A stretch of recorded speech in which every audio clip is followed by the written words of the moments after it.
I'm going to be giving you guys the tips that I use every single day to get my average looking like that. So yes, this is Battle Royale, 467, still pretty solid for BR. Let's go ahead and swap over to Ranked. Ranked, we're hitting 332, man, and the top guys are hitting just around that, probably just a little bit above that. But these are going to be the tips that I use every single day, and I'm going to show you guys how to hit better. I'm going to do my best just to get to the point, not waste any time. I know you guys see those 20-minute hitting tip videos, and I am not looking to make one of those. So I'm trying to make this short and quick to the point. First tip before anything, get yourself a monitor, get yourself a control freak. Without literally changing anything, adding any of these tips, if you don't have those two things, that will improve your game a shit ton. I'm going to be linking the control freak I use in the bottom of this video. No, it's not sponsored. It's literally just the one I use. This shit's being torn the off my controller as we speak, but I've been using it for years, and this is the one that helps me. The second tip is going to be changing your settings, guys. If you are using the wrong settings, that is 90% the reason. You guys should be playing on Strike Zone, and there is nothing else you should be playing on. I know earlier in the year I said Strike Zone High. I've seen guys go from Strike Zone High to Strike Zone and how much their game has truly improved. Yes, you can compete on Strike Zone High, but when I'm telling you Strike Zone is the one that you want to be on because it is truly the best, and it's going to give you the best chance to compete and to get better and to react to fastballs, all of the above, man. Use Strike Zone. Just give it a week. Try these tips with it. I promise it'll help. This is my PCI settings. It really doesn't matter what you guys are rocking for PCI. You could honestly use a giraffe dick. I don't care. But this is what I rock. And if you guys want to copy it, just the transparency, just the center, inner, outer, all that good shit, go for it. Feel free. I don't think PCI matters too much. I think Strike Zone is the main key that you want to look for here. As long as you have Strike Zone, you can rock whatever the hell you want. Okay, so this is something I'm not sure we had in previous years, but custom practice, man. You guys don't need to crank up your sliders to 100 and see a DeGrom fastball at 107 flying by your ear. That is just not correct. If you can't do the simple things, why the f*** would you do that? Just why would you do that? Okay, maybe you build yourself up there eventually, sure, go for it. But that's not what I'm showing you guys today. Okay, the first thing I want you to do is load into custom practice. Make sure you're playing Jacob deGrom. He has an easy windup to read, he has the fastball, he has the pitches you need to see, and that you're gonna hit. The second thing you're gonna do is go ahead and change the difficulty to veteran. Okay, the second thing I want you to do is go ahead and turn off every single pitch besides the fastball. The reason being is you should be sitting fastball every single pitch of the at-bat. If you are sitting on a slider and you get a fastball, that's just going to blow your tits right off your chest, okay? You're going to be late on it, and you're not going to hit it. You want to sit on the fastball every single pitch and then react to the off-speed, because you can react to off-speed, but you can't react to a fastball 102 at your tits. Just saying. Okay, so first thing you're going to do, my hand is off my controller. I only have my right hand. I'm not moving my PCI at all. All you're going to want to do is work on timing. Take your left hand off your controller and just make sure you're on time. Make sure you're swinging at pitches inside the zone, and make sure you're not swinging at pitches, bad pitches. Like something down there, you don't have to swing at, because this is all about discipline, and this is also about timing. Yes, these are strikes, but they're not good pitches to hit, okay? I don't care that they're strikes. I'm looking for mistake pitches. Mistake pitch right there, good timing, and that's exactly what I'm looking to do. The second thing I want you doing is literally just moving the PCI to the ball, okay? All I want you to do is moving the PCI to the ball. Right on the ball right there, but I'm not swinging. My left hand is off the controller. You can keep it on if it is more comfortable, and that's what I'm going to do right here, but you're not swinging right here.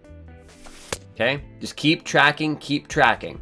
And then after about 10 reps of each, I want you to go ahead and put the two together and just be swinging at stuff. Sorry, the game has dog shit timing windows. It's a great swing right there, though. Then once you do 1 and 1 and you put them together, you just need to take good swings. And as long as you're taking good swings in here, I want you to do 10 of just swinging on good timing, 10 of just moving the PCI, and then 10 putting it together. And once you put those together, that's gonna help a ton.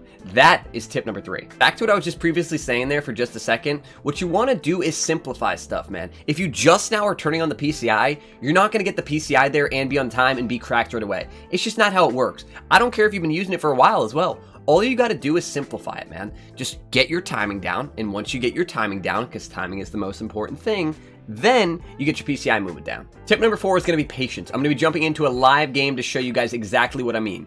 It took me 9 years to fire into an actual game, so I went ahead and loaded one up versus the CPU. This tip is going to be patience. You guys can see that I'm already behind 0-2 in the count. If you guys are not comfortable taking pitches, if you guys aren't comfortable getting behind in the count, if you're swinging at every single strike you see, that's a huge problem. What you want to do is, these are 2 good pitches right here, man. Yeah, absolutely, I can hit them. But if you're not waiting for mistake pitches, you need to be doing that. Why make it harder on yourself and swing at a dot right here rather than waiting for one right down the middle? The other thing you're going to want to do, nice pitch, dumbass, is be able to take pitches. Because the more pitches you take, the lower their energy is going to get. The lower the energy they get, the easier they are to hit. The other thing is, the later you get in counts, the more you get rewarded. Think about it. How many times have you fouled off 10 pitches or played someone that fouls off 10 pitches, then gets a real shitty hit?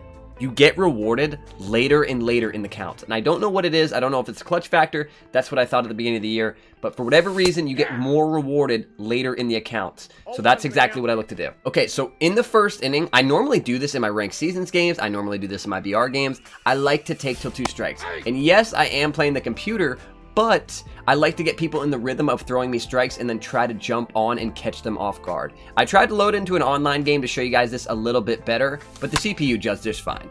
If you can't hit from behind or work your account back to, you know, a positive thing like 2-2 when you're behind 0-2, you need to be able to do that. You need to. Another tip is going to be seeing the pitcher's release point. I know I talked about this in my previous video, but I want to explain it a little bit more, because if you guys are not seeing the ball out of the hand, if you're not seeing it right here and you're catching it right here, you're fucked. You're going to be late or you're going to miss it. It's just how it works. So what you need to be doing is finding the release point that works for you.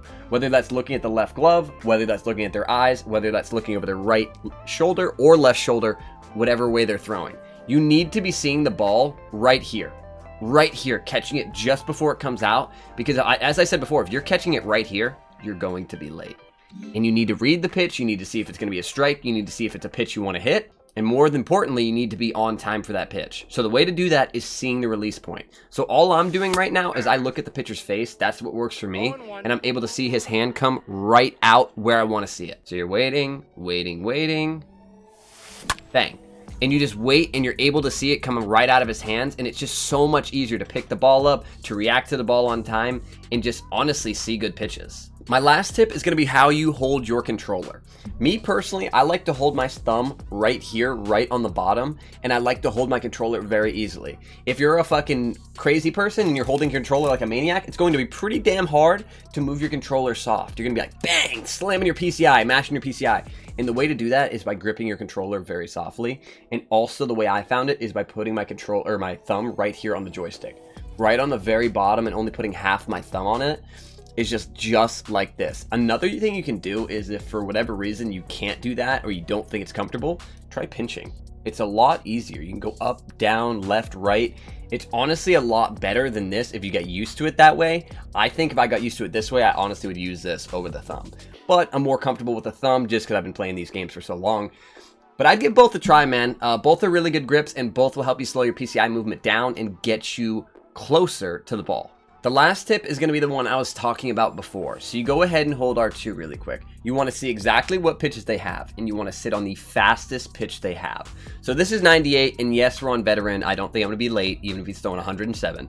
But if you're on legend and you're sitting on an 82 mile an hour changeup, and you get 102 or you get 98 on the fastball, you're going to be late. So sit on the fastball and react to off speed. Sit on the fastball and react to off speed, because the most important thing in this game is timing. I'm sure you guys have seen all the off the PCI home runs, but when's the time that you see a very late home run? When do you normally see that? Nice game. Perfect. That's our only out. But when do you see a very late home run compared to off the PCI home runs? Being on time is the best thing you can do in this game, and that is what you should be striving for. Yes, the PCI is important, but being on time is 10 times more important. If you guys like the video, and subscribe to the channel, or else seduce your mother. And if you guys have any more comments, comment them down below, and I'll try to, answer them. And if you guys have any, questions you have about this shit, just let me know, and I'll hit you back. Adios, fellas.